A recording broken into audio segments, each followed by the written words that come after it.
काल के स्वरूप का विवेचन। श्री रामचंद्र जी कहते हैं, मुनीश्वर, यह मेरी भोग्य वस्तु है, मैं इसका भोक्ता हूँ। ये भोग के साधन हैं। इस साधन से इस तरह भोग्य वस्तु को प्राप्त करने में चिरकाल तक इसका उपभोग करूँगा। आज यह वस्तु मैंने प्राप्त कर ली और अब इस मनोरथ को प्राप्त करूँगा इत्यादि असंख्य मानसिक संकल्प विकल्पों द्वारा जो अनंत व्यावहारिक वचनों का प्रयोग करते हैं तथा अल्प शरीर में महत्व बुद्धि रखते हैं, उन मूढ़ जनों ने हेयोपादेय, शत्रु मित्र तथा राग द्वेषादि भेदों द्वारा इस संसार रूपी गुफा में भ्रम को अत्यंत गौरवपूर्ण बना दिया है। जैसे बड़वाग्नि उमड़े हुए समुद्र को सोखती है, उसी प्रकार यह सर्वभक्षी काल भी उत्पन्न हुए जगत को अपना ग्रास बना लेता है। भयंकर काल रूपी महेश्वर इस संपूर्ण दृश्य प्रपंच को निगल जाने के लिए सदा उद्यत रहते हैं, क्योंकि सारी वस्तुएं उनके लिए सामान्य रूप से ग्रास बना लेने के योग्य हैं। युग, वर्ष और कल्प के रूप में काल ही प्रकट है, इसका वास्तविक रूप कोई देख नहीं सकता। यह सब संसार को अपने वश में करके बैठा है। संसार में जो रमणीय शुभ कर्म करने वाले तथा उच्चता या गौरव में सुमेरु पर्वत के भी गुरु थे, उन सबको काल ने उसी तरह निगल लिया है जैसे गरुड़ सर्पों को निगल जाते हैं। यह काल बड़ा निर्दय, कठोर, क्रूर, कर्कश, कृपण और अधम है। संसार में अब तक ऐसी कोई वस्तु नहीं हुई जिसे यह काल उदरस्त न कर ले। इस काल का विचार सदा सबको निगल जाने का ही रहता है। यह एक को निगलता हुआ भी दूसरे को चबा जाता है। अब तक असंख्य लोग इसकी उदर दरी में प्रवेश कर चुके हैं, तो भी यह महाखाऊ काल तृप्त नहीं होता।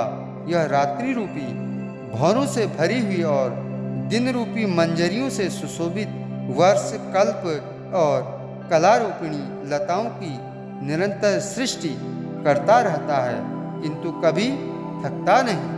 मुने, यह काल धूर्तों का शिरोमणि है, इसे कितना ही तोड़ा जाए टूटता नहीं, जलाने पर भी जलता नहीं और दृश्य होने पर भी दिखता नहीं। यह मनोराज्य की भांति फैला हुआ है, एक ही निमेष में किसी वस्तु को उत्पन्न कर देता है और पल भर में किसी भी वस्तु का पूर्णतः विनाश कर डालता है।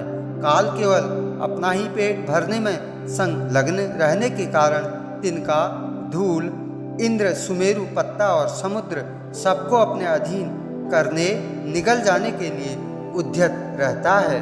केवल इस काल में ही पर्याप्त क्रूरता भरी है।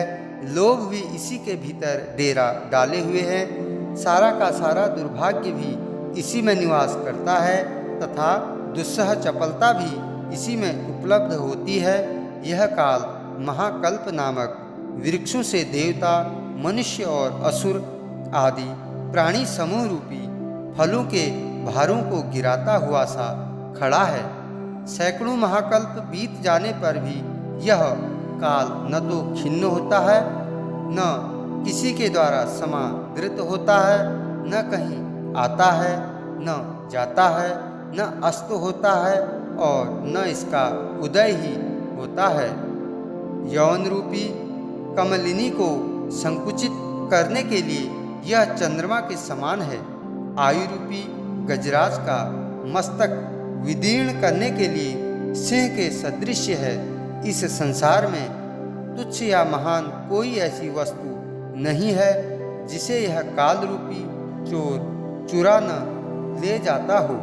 यह काल ही व्यावहारिक अवस्था में संसार का कर्ता, भोक्ता, संहार करने वाला और स्मरणकर्ता आदि सभी पदों पर प्रतिष्ठित होता है। किसी ने भी बुद्धि कौशल द्वारा इस काल के रहस्य का निश्चय नहीं किया है। पुण्य और पाप के फल भोग के अनुसार सुंदर और कुरूप रूप धारण करने वाले समस्त शरीरों को काल ही उत्पन्न करता है। काल ही उनकी रक्षा करता और काल ही सहसा उनका संहार कर देता है। इस प्रकार इस जगत में सर्वत्र काल का विलास देखा जाता है। मनुष्यों में तो काल का बल प्रसिद्ध ही है। ब्रह्मन, यह काल रूपी राजकुमार संसार में दौड़ते हुए प्राणियों के पीछे दौड़ता है और उनको बाणों से विदीर्ण करता रहता है। इस काल से बढ़कर शक्तिशाली दूसरा कोई नहीं है।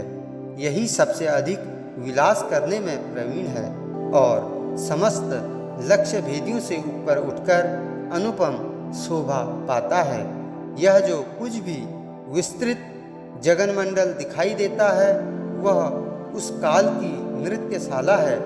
इसमें वह खूब जी भरकर नृत्य करता है। जैसे बालक गीली मिट्टी को लेकर नाना प्रकार के खिलौने बनाते हैं, उसी प्रकार काल भी बारंबार 14 भुवन, विभिन्न वन, लोक लोकांतर, जीव समुदाय तथा उनके नाना प्रकार के आचार विचारों की सृष्टि करता है।